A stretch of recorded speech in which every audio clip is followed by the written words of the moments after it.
What's going on, guys? Trev back again, here to bring you another video. This one's going to be doing my day 3 for the 7 Days of Dead throwback reviews to some of the absolute best episodes of the Walking Dead ever TV series. To get us prepped and ready, sort of like my preview, getting ready for the return of the Walking Dead Season 5, second half with Episode 9.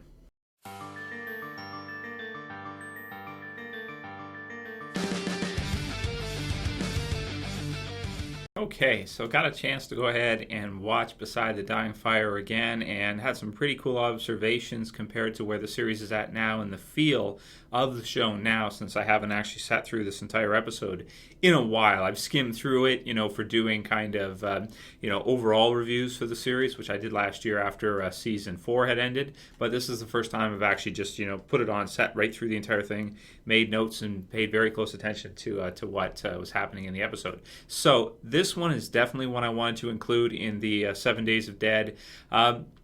Not just because it's the episode after Better Angels, which I did yesterday. If you guys missed that, check it out. 18 Miles Out the day before that. And I haven't talked about it for a really long time. But this is actually one of the best episodes of The Walking Dead ever. And upon watching it again, I wasn't in the position where I was like, really, I considered this to be good before, and it's not good now compared to where the series is at now. I actually feel like this episode is a lot better than almost any of the episodes we're getting now, aside from maybe like Too Far Gone and the premiere of Season 5, which was incredible, and Four Walls and a Roof, which was also awesome. But this one stands out to me as the best season finale The Walking Dead has ever had. By far, bar none. If you compare it to the Season 1 finale, it smashes it. You compare it to the Season 3 finale, smashes. 4 smashes. And then 5, we're going to have to see where this season finale ends up. I'm not talking mid-season finales, but actual season finales. This one they went big on.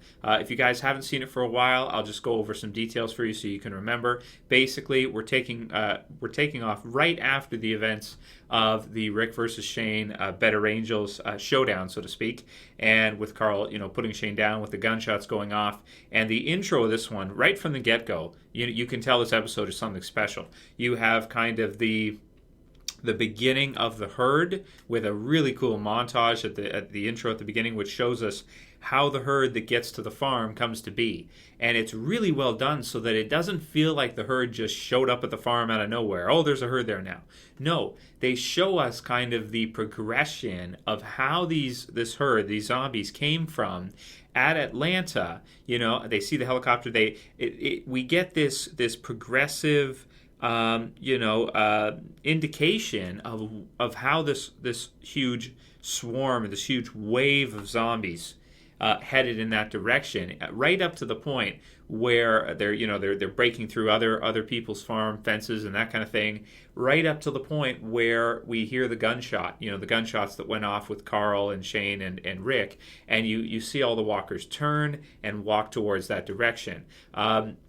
Roll credits, you've got, Rick and Carl are walking back after Shane is now dead, probably, getting ready to talk about, wow, what just happened, and then, oh my God, Rick looks behind, he sees, this just huge, just field of zombies coming through, which is shot so well because it's really dark, so you don't really get a grasp of how many there actually are. But as we go through the episode, we get the idea that there are hundreds to maybe even maybe not 1,000, but there's hundreds and hundreds of them, to the point where they do not have enough ammunition to kill all these zombies as they're coming through. Even with a few different neat tricks, like Rick will go in the barn and lure as many in as he can, sets it on fire to try to kill all of them and try to get the others distracted and coming away from the house, towards the barn. You've got Jimmy who gets killed in this episode. You've got Patricia who gets killed in this episode. You've got Rick and Carl, some great action shots with the dropping of the lighter in the barn, jumping up on the roof, jumping across to the RV, going down. Jimmy just getting devoured into pieces, the point where blood splatter everywhere and the zombies are just devouring him. It's just insane. In terms of action, this episode has so many zombie kills. I can't even think of another episode that has that many kills. Aside from the Season 3 premiere where they actually go through the prison and storm the prison and kill tons of zombies.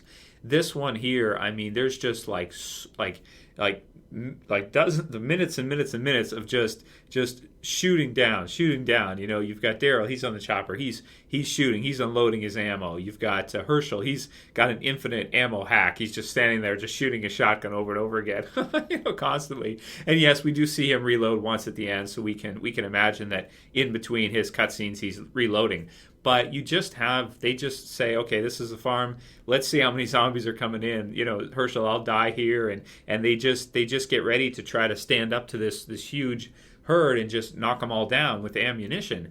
And unfortunately, it just doesn't work for them, and they have to hightail it out of there. So that in and of itself is enough for a season finale. Now, in addition to that, they also added on a lot of other stuff in the finale too. You've got those couple character deaths I talked about, Patricia and Jimmy, which were amazing, really scary. Then you have also the revelation from Rick that everyone's infected, and now that he knows that, he's telling the group, because of what happened with Shane, and he didn't know if Jenner was kind of crazy and telling the truth, or what the state was with that. So you've got that revelation as well. We also have the first appearance of Michonne.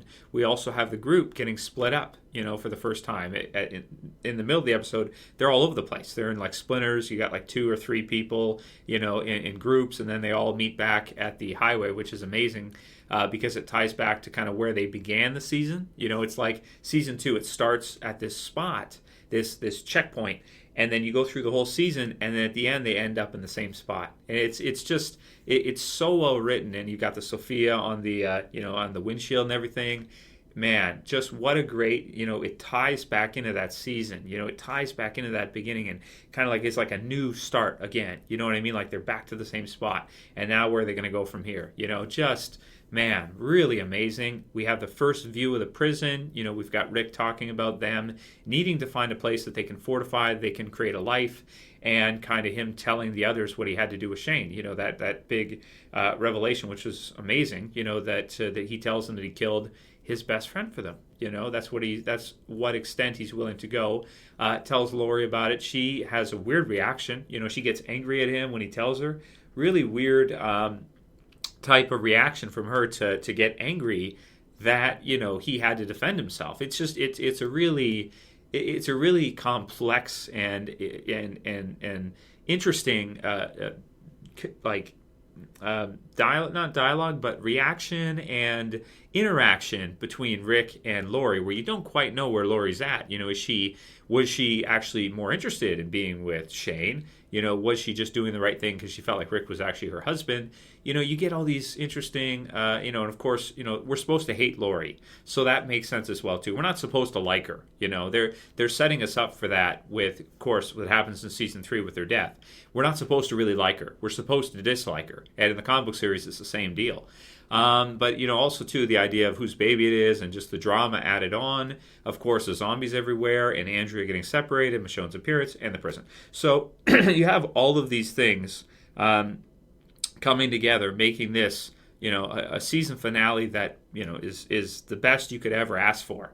It's just, I remember after when I was doing my reviews, I was just getting started on YouTube in my first couple of years, and I reviewed this episode. And the interest in The Walking Dead, like waiting for season 3, people were just they couldn't wait. And yes, the fan base is bigger now because the show has over time got more people interested, got more people checking it out, more people are seeing the quality, and more people are watching. So there's more fan interest because there's more people. But with regards to the people that were watching, this episode was an episode where it let people know that this show is something amazing. That's why this is one of the best or the biggest drama series in cable television history, is because of episodes like this. This episode just catapulted it to another level. Compare it to when they're just on the farm, everything. They've got 1 or 2 zombies. Some episodes like 1 zombie, 2 zombies, 5 zombies. This episode, hundreds with hundreds of kills. Just really action-oriented, like I was talking about in a video before, why Season 3 is my favorite. Glenn Mazzara was the one who did that. He also was, involved with this one. He's a showrunner for this episode. This episode was directed by Ernest Dickerson, the best director of The Walking Dead, in my opinion. And you've got Glenn Mazzara, who was that showrunner who really went for that action spectacle. the farm, boom, it's you've got the barn, it's engulfed in flames, it's huge. You've got fire like crazy, you've got hundreds of zombies, you've got tons of zombie kills, you've got so much action focus that it just is amazing for people like action type of episodes. So in addition to that, there's some other things I noticed, like with the feel of the show was a lot different too. We had a theme that was very like Dawn of the Dead, Night of the Living Dead, in terms of like the sounds and stuff. You have like a very 80s kind of zombie movie theme going in the background. The sound, the audio, the songs, the music, and everything is very like horror movie Night of the Living Dead-ish, which is something that we don't really have nowadays. You get that dun dun dun, and it's hard for me to describe, but it's sound that is true to your George A. Romero zombie movies, which feels like it's very heavily inspired by. Of course, The Walking Dead is inspired by them. Without the Dead films, The Walking Dead would never exist. But it's got all those kind of sounds in it, in the background sounds and music in the score. And it's pretty amazing because it feels just like one of those retro kind of zombie movie type of feels, which we don't get nowadays anymore. They don't use that theme anymore. And I almost feel like sometimes they should, because it's just so cool. It just kind of gives you that retro feel. So in addition to that, some really, one of the best times of The Walking Dead, because you have all of that action, you have tons of zombies, you have change for the characters because they're changing. They're now without a home, without a place to live.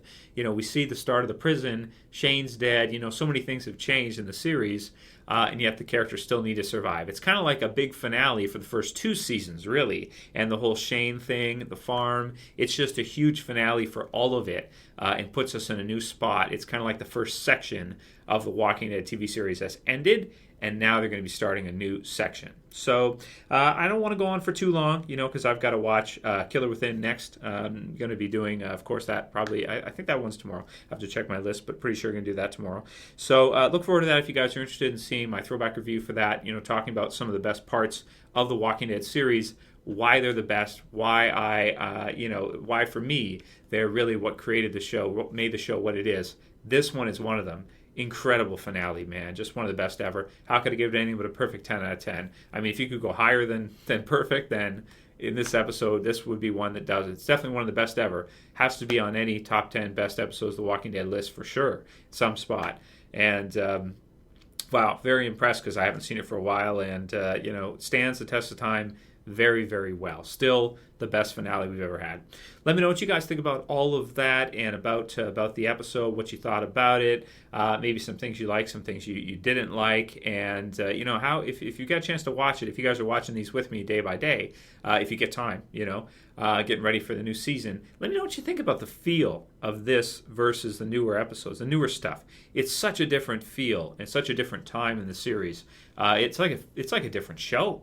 It's like a totally different show. So, let me know what you guys think about all of that. Write your comments below. If you like these, 7 Days of Dead to prep us for the second half of the season, then please thumb it up below. You want to help support the channel, please share it. Please favorite it. Let people know about it. Keeps me doing what I'm doing. And, that's it for today, guys. See you tomorrow for Killer Within. As always, it's Trev. I'm saying peace.